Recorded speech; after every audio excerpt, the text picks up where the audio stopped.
J'ai fait de la recherche toute ma vie et j'ai étudié les maladies du cerveau. Très souvent, les maladies du cerveau sont dues au fait qu'un des systèmes dans votre cerveau marche trop fort. Les médicaments qu'on a aujourd'hui permettent de bloquer la totalité de cette activité, de ce système qui est devenu fou et qui vous donne des problèmes. L'effet indésirable de ces médicaments, c'est qu'ils bloquent tout.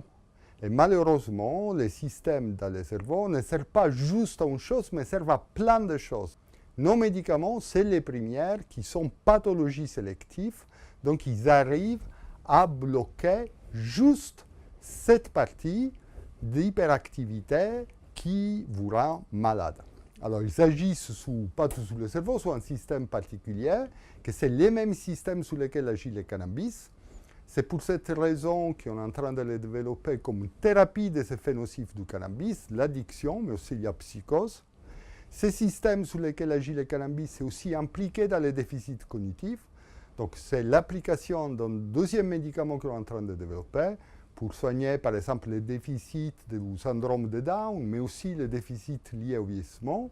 Et troisième application potentielle, c'est en périphérie, ce n'est plus dans le cerveau, c'est certaines maladies métaboliques dans lesquelles ce système est impliqué aussi. Nos perspectives, si tout va bien, c'est d'arriver à mettre sur le marché la première de nos molécules en 2023.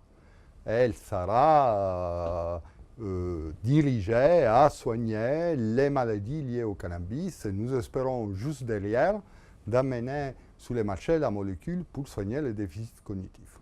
Tout ça, des molécules qui soigneront spécifiquement la pathologie et nous l'espérons sans avoir aucun effet indésirable.